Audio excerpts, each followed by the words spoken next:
Mais écoute.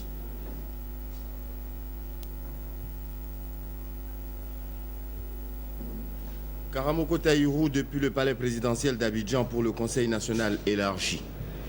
Voici venu le jour tant attendu pour la suite du Conseil national élargi. Commencé le jeudi dernier, les travaux s'achèvent aujourd'hui. À la séance de clôture, 2 points sont particulièrement à noter. D'abord, les rapports des différents groupes socio-professionnels, économiques et politiques. Ensuite, les conclusions du président du parti. Et tout est passé au peigne fin selon l'appel lancé à la réflexion par le président de la République. D'ailleurs, à cette occasion, le chef de l'État avait indiqué que l'ordre du jour n'était pas limitatif. Les membres statutaires du Conseil national sont présents et tous les groupes socio-professionnels, économiques et politiques sont représentés. Ainsi donc, il y a les membres du bureau politique, les membres du comité directeur, les secrétaires généraux des sections, les inspecteurs du parti, et puis les membres du gouvernement, les députés à l'Assemblée nationale, les conseillers économiques et sociaux, les conseillers à la Cour suprême, l'inspecteur général, le chef d'état-major et les officiers supérieurs des FANSI, l'inspecteur général et les inspecteurs des affaires administratives, les préfets, les secrétaires généraux de préfecture, les sous-préfets, les maires, le comité exécutif de l'UGTCI, le bureau national de l'AFI, le bureau exécutif du MESI, le bureau exécutif des anciens combattants, les directeurs généraux et directeurs d'administration centrale, le SINACASI, syndicat national des cadres de la santé de Côte d'Ivoire, le SINAPTSA, syndicat national du personnel technique de la santé, le SINEPSI, syndicat national de l'enseignement primaire, le bureau national de l'UNAPESI, l'Union nationale des parents d'élèves de Côte d'Ivoire, le syndicat national des éducateurs et conseillers d'éducation de Côte d'Ivoire, SINECESI, le bureau national du syndicat des sages-femmes, le bureau exécutif des chefs d'établissement secondaires et techniques, le bureau de l'association des cadres ivoiriens du privé, le recteur de l'université et les doyens des facultés, les directeurs des grandes écoles, l'ordre des architectes, le bureau national du syndicat des transporteurs, le bureau national du syndicat des journalistes professionnels de Côte d'Ivoire, tous les directeurs régionaux de l'enseignement, le bureau national de l'association des inspecteurs de l'enseignement primaire.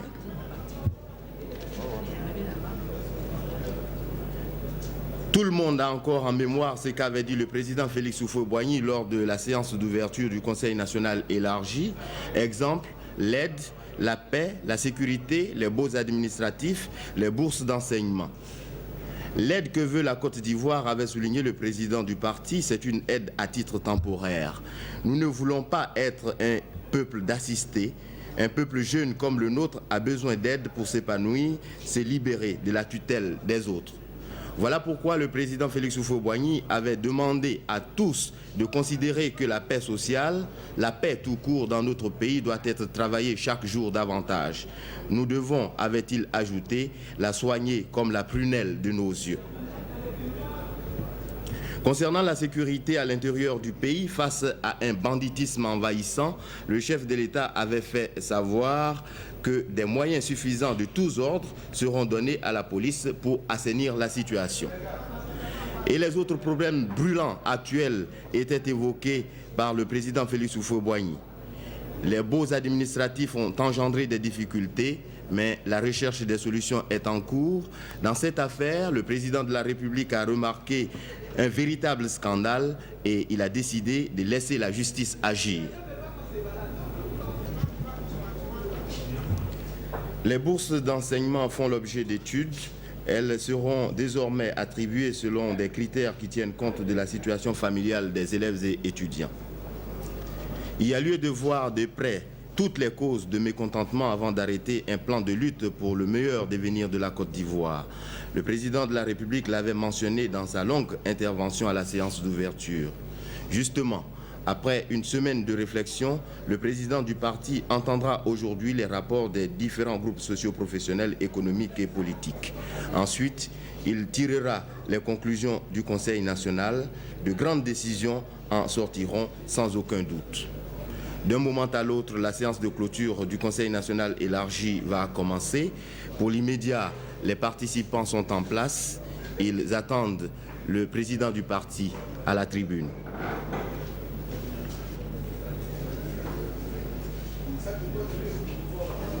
On a...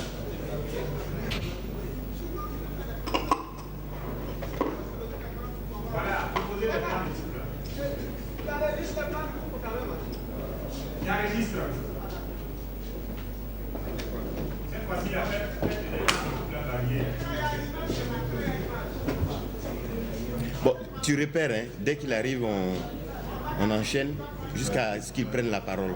Dès qu'il enregistre des plans de coupe. Ouais, ouais, ouais. Dès qu'il enregistre des plans de coupe. Mais tu enregistres des plans de coupe.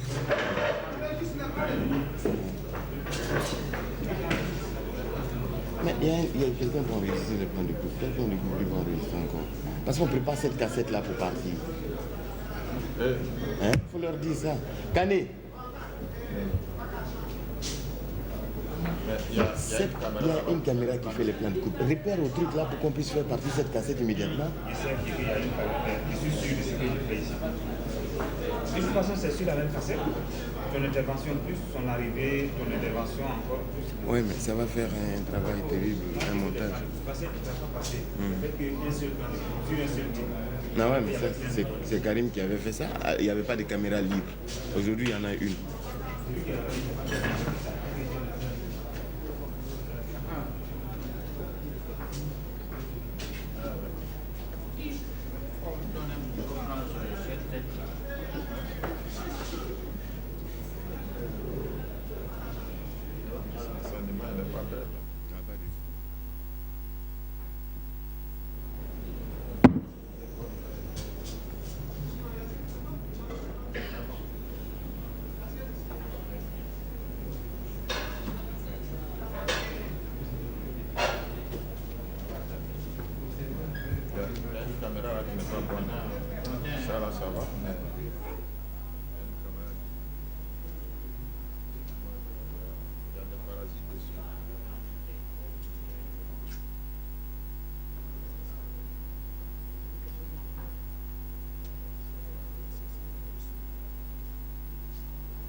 10h30, le président de la République fait son entrée dans la salle du Conseil national.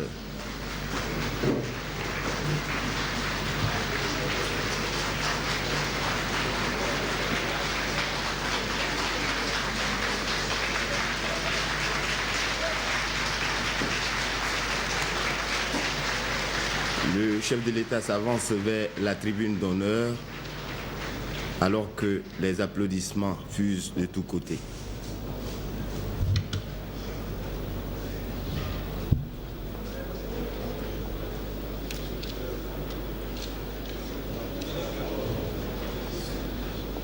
Laissez-les passer.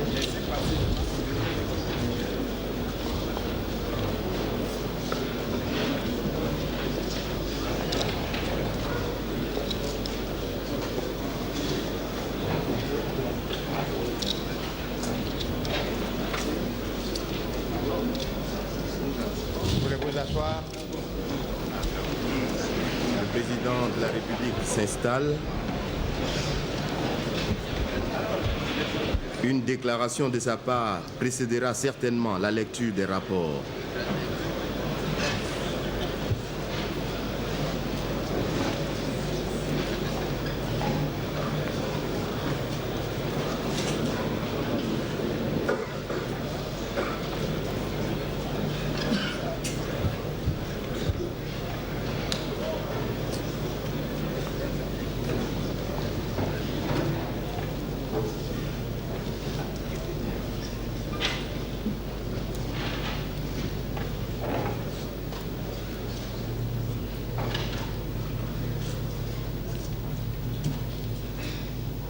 Mes très chers compatriotes,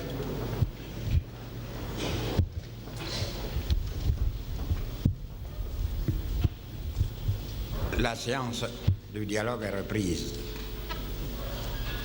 et je donne la parole au ministre Ali Ali pour vous donner la liste des orateurs.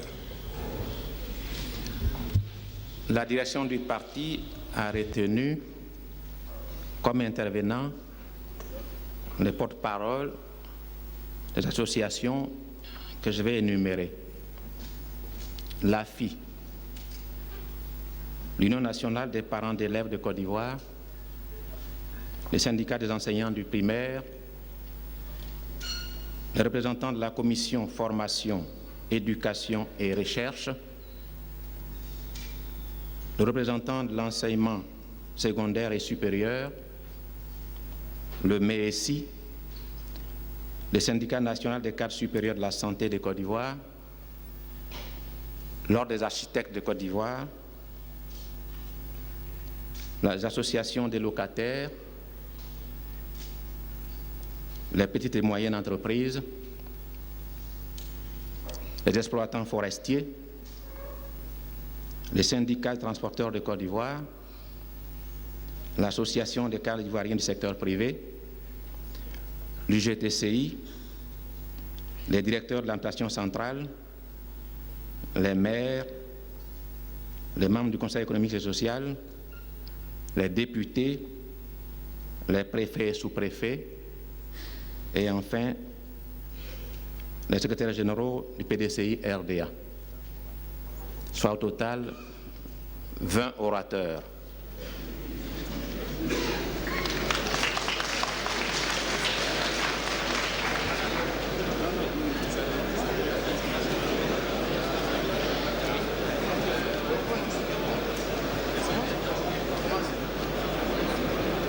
Alors j'invite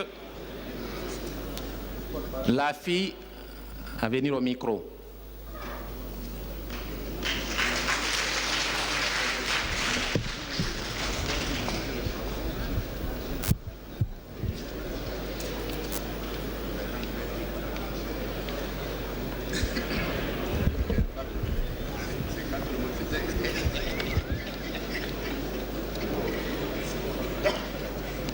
Monsieur le Président,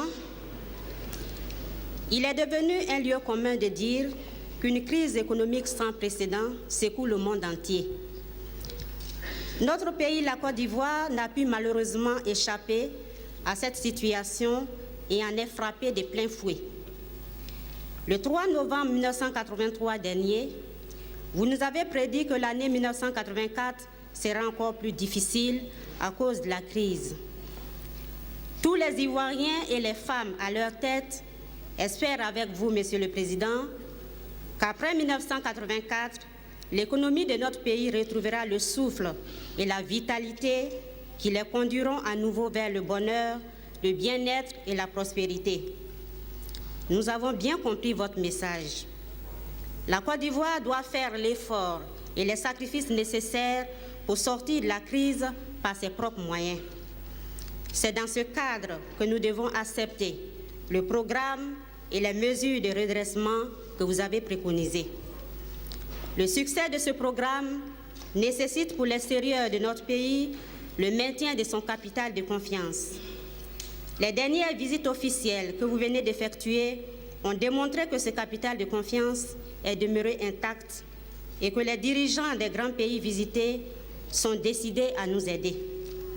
À l'intérieur de notre pays, nous voulons agir pour apporter la preuve que le peuple ivoirien tout entier, avec à sa tête son prestigieux chef, mérite la confiance placée en lui.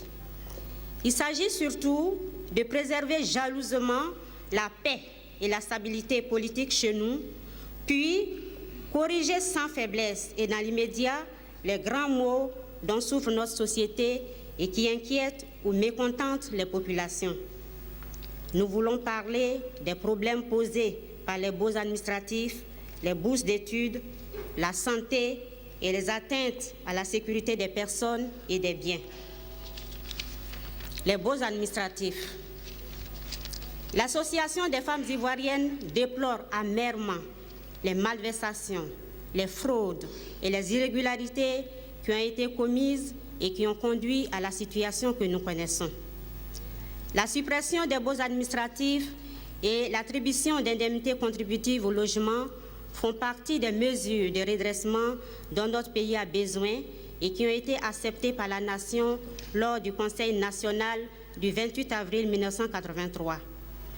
Ce que nous devons maintenant décider, ce sont les mesures d'appoint pour une application à la fois rigoureuse et harmonieuse des décisions arrêtées dans un esprit d'équité et de justice. Nous disons, premièrement, que les enseignants ont le devoir d'utiliser les indemnités allouées pour payer les loyers de leur logement. Quiconque enfreint à cette règle élémentaire mérite d'être sanctionné et de régler les mois dus par un prélèvement à la source sur son salaire. Deuxièmement, malgré les difficultés financières qui secouent l'administration, celle-ci doit faire l'effort pour payer, après vérification, les arriérés des factures dues aux propriétaires.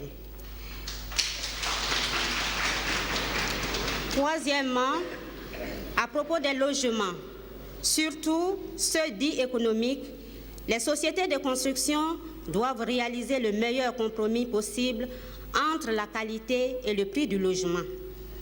Il faut éviter d'offrir aux locataires des logements trop exigus, mal aérés, à finition incomplète.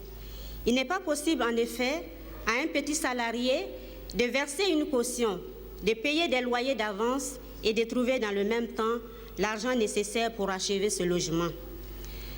Quatrièmement, l'État doit intervenir auprès des sociétés de construction pour généraliser le système de location-vente. Cinquièmement, dans un esprit de justice sociale, il faut retirer rapidement et effectivement les logements économiques à ceux qui en sont indûment propriétaires et les attribuer aux véritables économiquement faibles. À l'avenir, pour les programmes de construction de ces logements dits économiques, une commission avec la participation des femmes devrait en apprécier la conception et la réalisation pour en garantir les aspects sociosanitaires et économiques. Compte tenu des besoins importants des familles en matière de logement et la pénurie qui sévit dans ce domaine, une relance dynamique et rapide des programmes de construction paraît nécessaire même en période de crise. Cette nouvelle politique devra accorder la priorité à l'accession à la propriété, offrir des logements en nombre suffisant aux revenus modestes, interdire enfin les prête-noms et les sous-locations. Monsieur le Président, l'Association des femmes ivoiriennes vous donne tout son appui pour faire la lumière sur ce qu'il est convenu d'appeler l'affaire des baux administratifs, ceci dans un esprit d'équité et de justice. L'objectif à poursuivre ne doit pas être de jeter les responsables des fraudes en prison pour les voir en liberté dans quelques mois ou quelques années, jouir des biens mal acquis. Nous pensons que l'État doit prendre toutes dispositions pour faire rembourser les sommes détournées ou récupérer les biens et immeubles.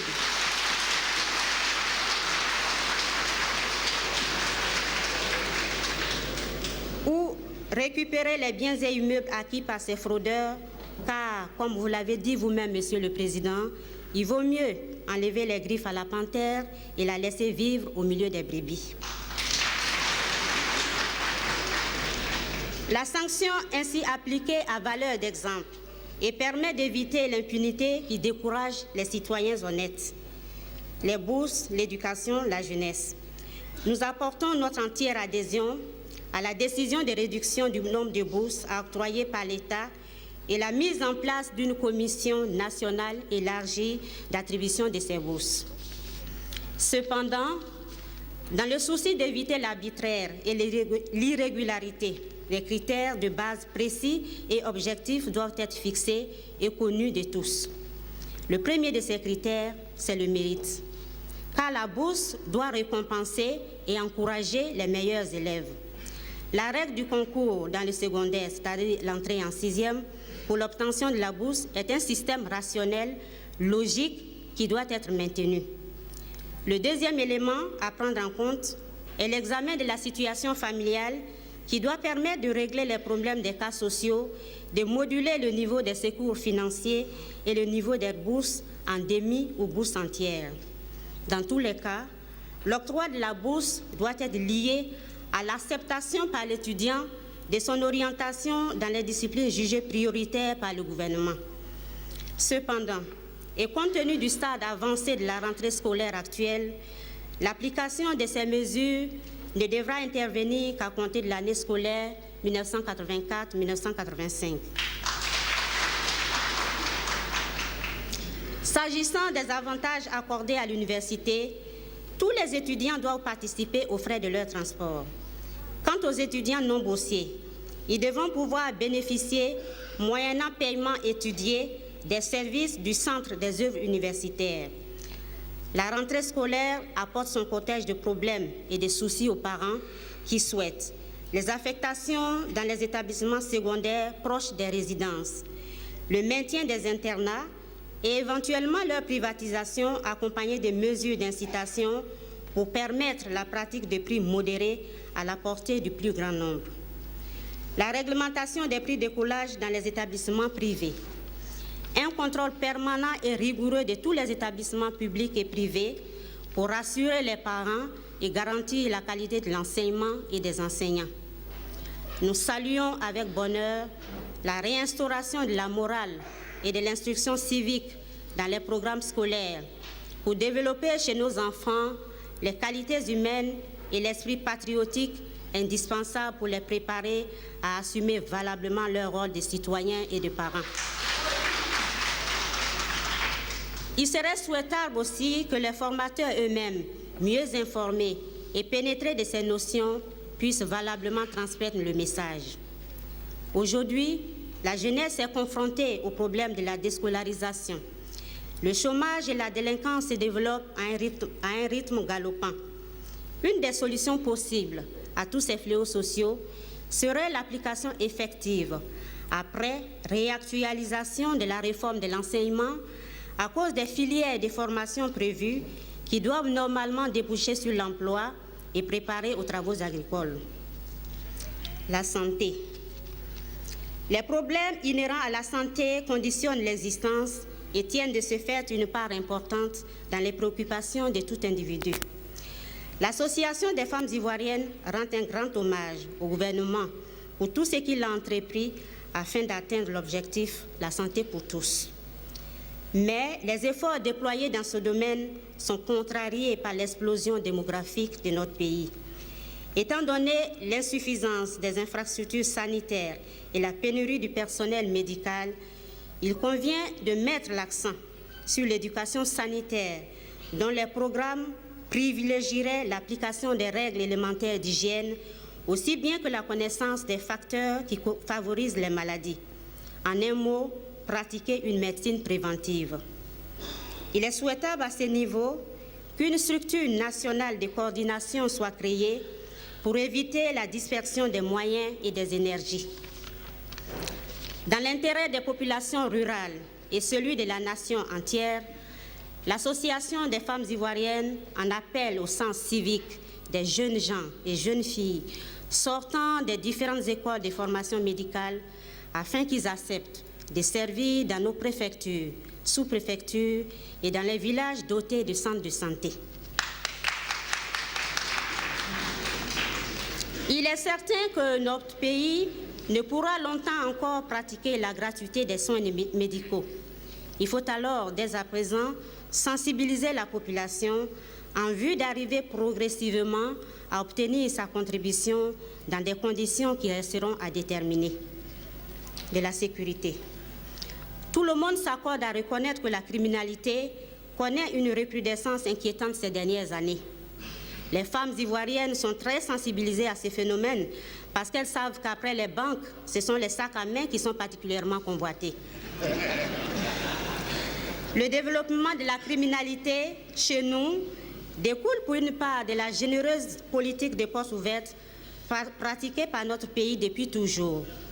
L'on ne saurait cependant reprocher à la Côte d'Ivoire d'être un pays hospitalier. On doit malheureusement regretter que ceux que nous accueillons en frères et sœurs ne soient pas tous animés de bonnes intentions.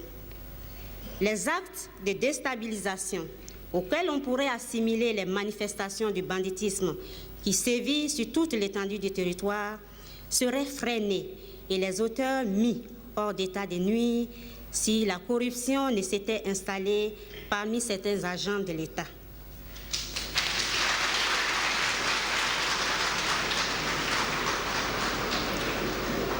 Monsieur le Président, nous vous remercions de la décision que vous avez annoncée et qui consiste à mettre à la disposition de la force publique des moyens suffisants pour assurer la sécurité des Ivoiriens. Au niveau des suggestions, deux sortes d'interventions doivent être envisagées. Premièrement, des actions répressives, décentes, rafles, menées inopinément et sans tapage. Deuxièmement, des actions préventives par un contrôle rigoureux de l'immigration et une surveillance renforcée de nos frontières.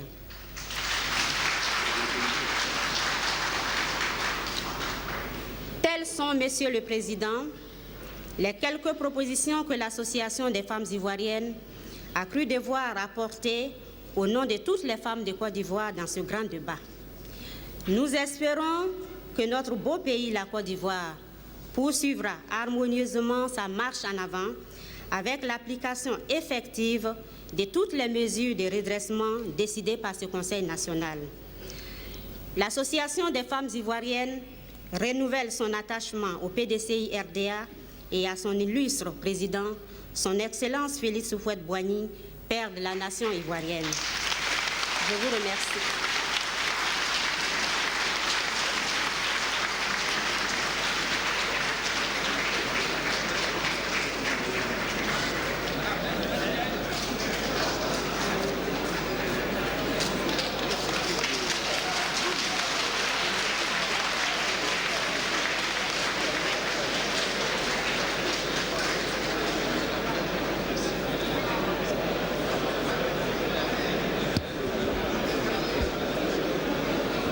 L'autre orateur prendra la parole.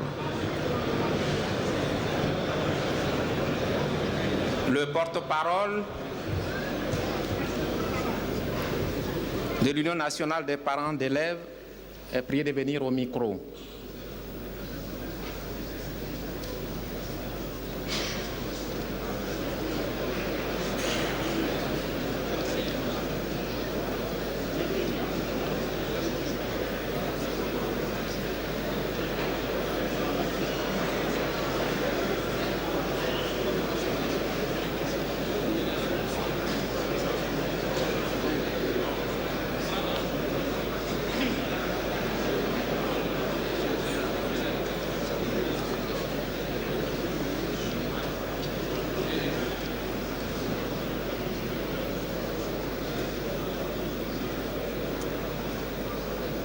Monsieur le Président de la République,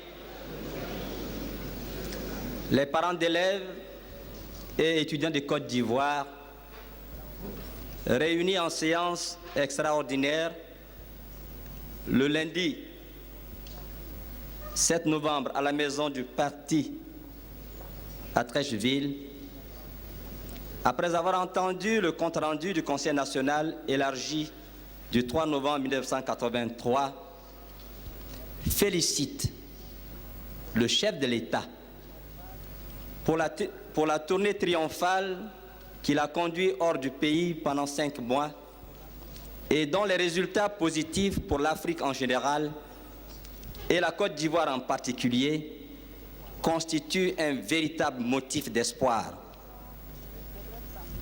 Concernant les problèmes particuliers qui ont fait l'objet de l'ordre du jour de la première séance du présent Conseil national,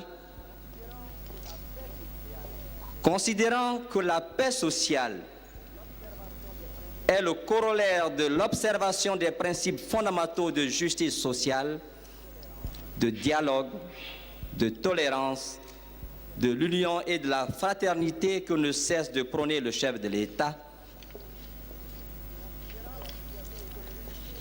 considérant la situation économique de notre pays, caractérisée par la crise économique mondiale, considérant la nécessité d'une révision de nos structures en vue d'une gestion plus efficace et plus équitable des moyens disponibles, considérant la prise de conscience des masses laborieuses et leur mobilisation derrière le chef de l'État, le parti et le gouvernement pour la lutte contre les grands fléaux qui sont la corruption, la malversation, le gaspillage, les détournements, etc.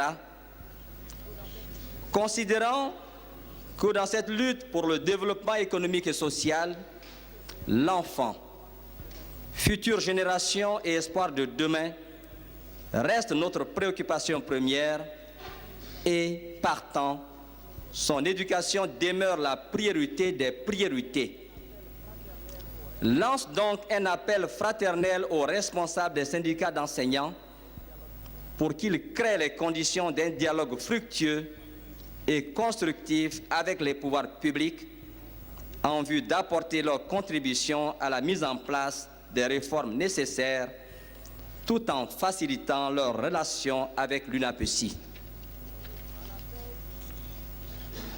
En appel à la clémence bien connue du chef de l'État, le président Félix Houphouët-Boigny, pour la reprise du dialogue avec ses syndicats, souhaite, dans cette perspective, l'élaboration d'une étude exhaustive en vue de proposer des solutions aux problèmes de logement des enseignants, soutiennent la procédure énoncée par le chef de l'État en vue de déterminer les responsabilités dans la mauvaise gestion des baux administratifs et d'appliquer les sanctions qui s'imposent. Demande pour l'immédiat le maintien des internats dans les établissements secondaires et propose la mise en place de comités de gestion. Souhaite pour l'avenir la révision des principes d'affectation des élèves admis en 6e et la construction des établissements secondaires en vue de rapprocher l'école du lieu de résidence des parents. Soutiennent la proposition de mise en place d'une commission d'attribution équitable des bourses et des logements aux étudiants en fonction des critères bien définis de justice sociale. Souhaite la mise en place rapide de la grande commission de la réforme de l'éducation. Demande la suppression du probatoire et l'instauration du baccalauréat comprenant la première et la deuxième partie.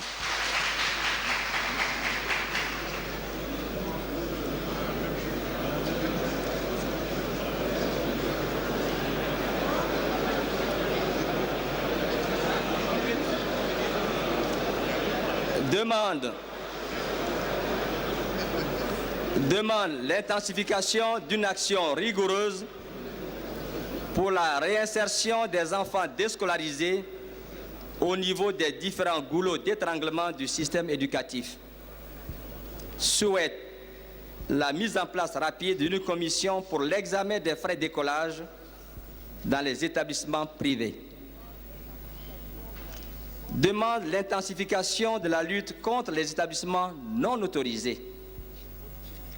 Demande une étude des possibilités de la réinstitution de la filière spécialisée de formation de l'instituteur en recréant des cours normaux et des écoles normales en vue de garantir les qualités professionnelles et morales de nos éducateurs. Réaffirme leur adhésion à l'introduction de l'instruction civique et de la morale dans les programmes scolaires. Salue les mesures envisagées pour le renforcement des moyens d'action de la police en vue d'assurer la sécurité de la population.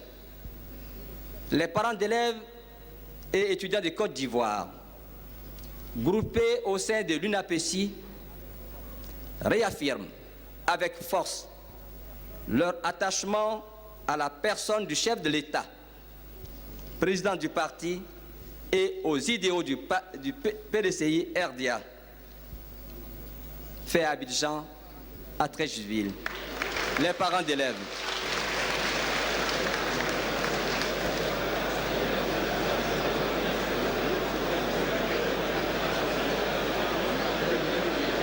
C'est la fin de l'intervention du représentant de l'Union nationale des parents d'élèves de Côte d'Ivoire.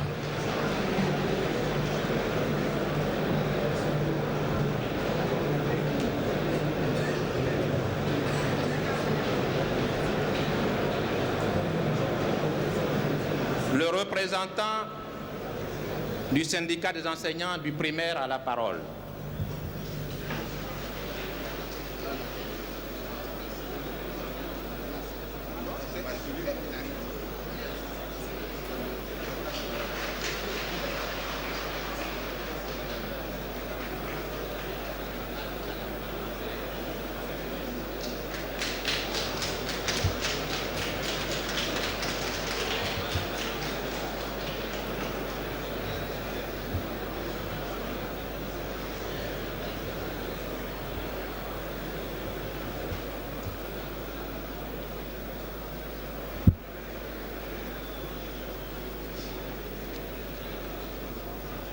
Monsieur le Président de la République, honorables membres du Conseil national, le bureau exécutif de notre organisation, le SNEPSI, remercie le chef de l'État, président du parti, de l'avoir associé au Conseil national élargi.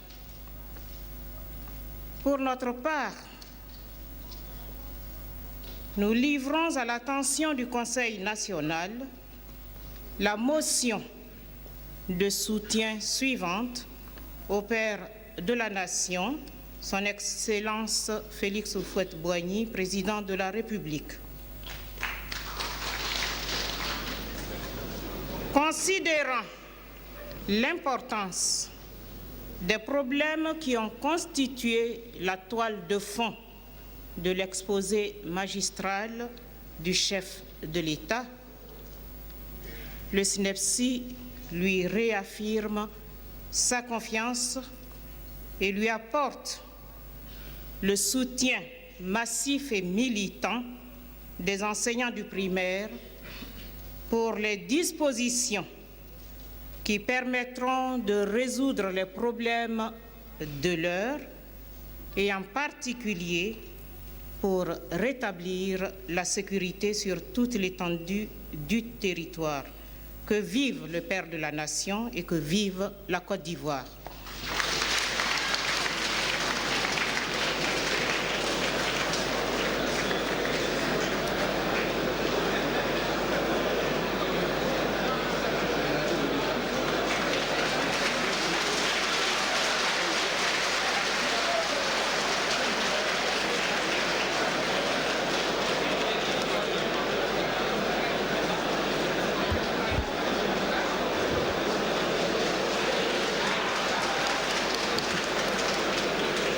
J'invite les représentants de la commission formation, éducation et recherche à venir au micro.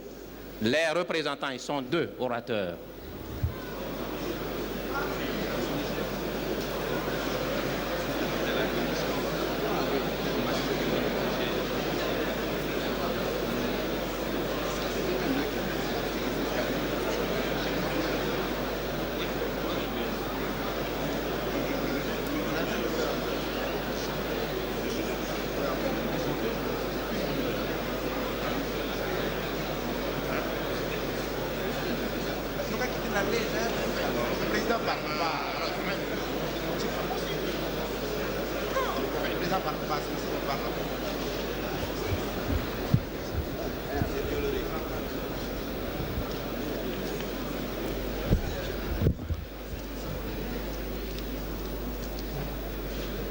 Excellences, Monsieur le Président de la République, Président du PDCI RDA, honorables membres du bureau politique et du Conseil national, Mesdames, Messieurs,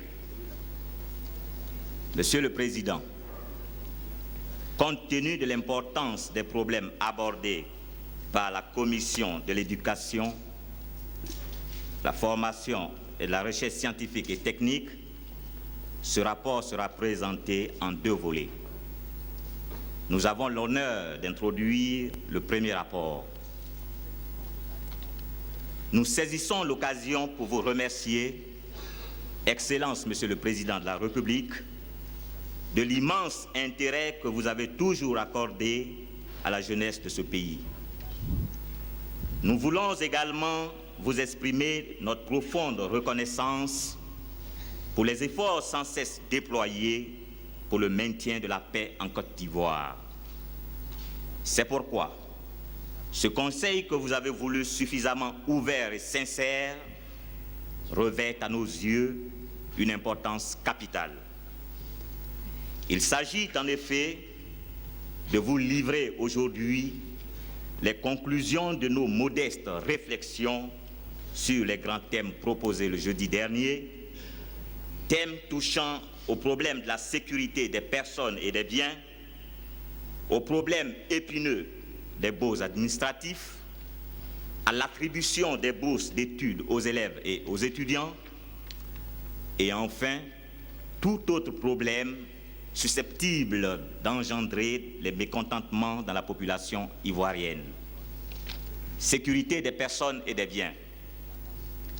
Monsieur le Président de la République, le problème de la sécurité des personnes et des biens a pour toile de fond, nous semble-t-il, la trop grande publicité faite à des gens peu recommandables par nos médias considérés comme source de vérité absolue, les mouvements incontrôlés des malfaiteurs de tous ordres, les actes de vandalisme visant à créer la psychose générale de l'insécurité, voire de l'instabilité, les détournements scandaleux des deniers publics, l'insuffisance de rigueur au niveau de l'application des textes officiels et de leur exécution, le manque de solidarité effective entre les nationaux, l'enrichissement illicite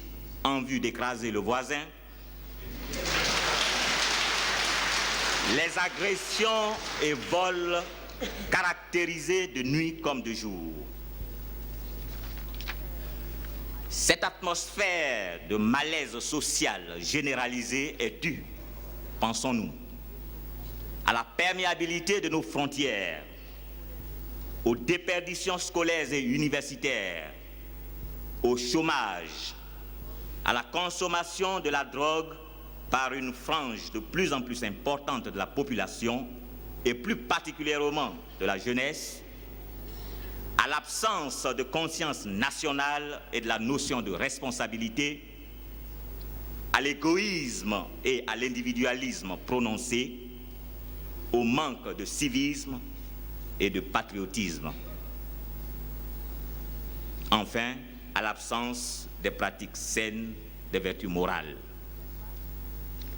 Pour faire face à ces différentes tares de notre société, vous venez, Monsieur le Président de la République, de prendre la décision sage de doter les forces nationales de l'ordre de moyens suffisants en vue d'enrayer le banditisme dans ce pays qui ne recherche que la paix pour poursuivre sa marche sur le chemin du progrès. Nous vous en remercions bien sincèrement, Monsieur le Président de la République, car la paix n'a pas de prix. Cependant, nous souhaitons la mobilisation de toute la population ivoirienne à la vigilance permanente pour démasquer les fauteurs de troubles, pour dépister les foyers de culture et de distribution des drogues et stupéfiants, pour enrayer les détournements des deniers publics et les agressions à main armée, pour comprendre la nécessité de l'attribution des bourses d'études en fonction des offres d'emploi à moyen et à long terme. Aussi apprécions-nous, Monsieur le Président de la République, les récentes missions de sensibilisation des membres du bureau politique à travers tout le pays et souhaitons-nous que de telles actions soient reprises surtout au point névralgique que constituent nos frontières. Nous n'insisterons pas assez, Monsieur le Président de la République, sur le contrôle rigoureux des entrées et sorties à nos frontières. Les agents des forces nationales de l'ordre, complaisants ou gagnés par la routine, doivent être immédiatement mutés des postes frontières.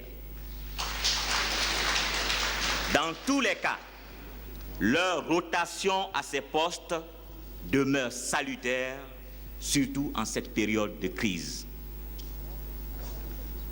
Convaincus que, quels que soient les moyens mis à la disposition des forces de l'ordre, la participation effective des populations aux côtés des autorités politiques et administratives demeure essentielle au niveau du dépistage des indésirables, nous pensons qu'un travail fondamental de longue haleine doit être mené au niveau des mentalités dès le jeune âge.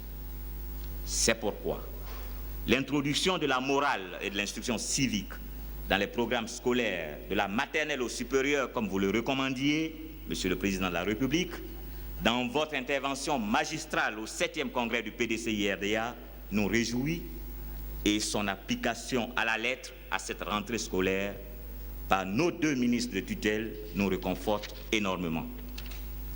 Ne disiez-vous pas, et nous citons, puisque la conscience et le civisme font encore défaut, il importe que, dès la maternelle, on apprenne à l'enfant et à l'adolescent le sens des responsabilités à l'égard de soi-même et de la société, qu'on leur apprenne à servir la famille, le village, la Côte d'Ivoire, l'Afrique et le monde dont ils font partie. Fin de citation. En effet, s'aimer dans le cœur des jeunes les graines de l'honnêteté, de la rigueur, de la justice, du respect des biens d'autrui, de la chose commune et de la personne humaine par la formation civique et morale à l'école constitue une des bases sûres et solides pour l'avenir, pourvu que le comportement de tous les citoyens soit en harmonie avec cet enseignement. Les bourses d'études. En ce qui concerne les bourses d'études, nous pensons, Monsieur le Président de la République, que dans le souci de répondre aux aspirations légitimes de toutes les catégories socio-professionnelles, rurales et urbaines, les bourses constituent d'abord une incitation au travail pour les élèves et étudiants, ensuite une aide pour les élèves et étudiants issus de familles défavorisées, enfin un moyen d'orientation en vue de satisfaire l'adéquation formation-emploi. Or, que constatons-nous à présent? Une attribution généralisée des bourses d'études, ce qui a d'abord fortement atténué l'effet incitateur escompté, qui a ensuite a accentué l'écart dû aux inégalités sociales par le non-respect des critères d'attribution et qui a enfin contribué à la formation à frais très élevés d'étudiants aujourd'hui sans emploi.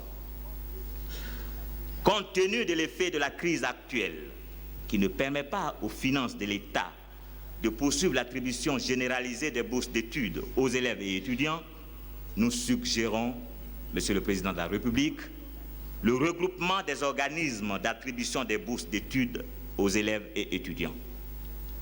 En effet, la disparité observée au niveau du fonctionnement des différents services de bourse existants nous amène à proposer la création d'un office national de bourse qui aurait des structures locales ou régionales afin de détecter les vrais nécessiteux.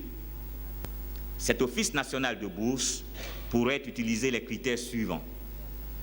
Pour le secondaire et l'enseignement technique, en ce qui concerne l'attribution, 1. Le critère de nationalité. 2. Le critère de travail scolaire, 12 sur 20 de moyenne annuelle. 3. Le critère socio-économique, orphelins, enfants de chômeurs, de petits cultivateurs et de petits artisans, de retraités, enfants, en un mot, issus de familles nombreuses dûment attestées. En ce qui concerne le retrait, tout élève n'ayant pas obtenu la moyenne annuelle de 12 sur 20 perd le bénéfice de la bourse. La seule exception pouvant être accordée aux enfants issus de familles défavorisées et ayant obtenu la moyenne de 10 sur 20. Pour l'enseignement supérieur,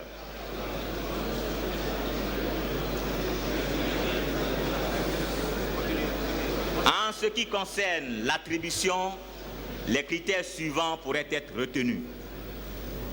1. Critère de nationalité. 2.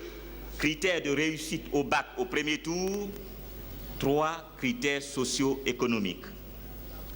Le retrait de la bourse doit avoir lieu après l'obtention du diplôme pour lequel la bourse a été octroyée, après constatation de cumul de bourses ou faute jugée grave par le conseil de discipline. Après le premier échec, l'étudiant perd la moitié de sa bourse. Au second échec consécutif, il perd le bénéfice de la bourse. En résumé, l'admission au concours d'entrée en 6e, l'orientation en classe de seconde et en faculté ne devrait plus donner droit à l'obtention automatique de la bourse de l'État. Les bourses devaient être accordées pour des études débouchant sur l'emploi. Cependant, faute de pouvoir disposer de structures de rénovation capables de réviser la situation, nous sollicitons le maintien des bourses pour la présente année scolaire. Parler de critères d'attribution de bourses d'études aux élèves et étudiants en cette période de crise suppose que l'on ne perde pas de vue qu'il faille réaliser des économies au niveau des dépenses de l'État.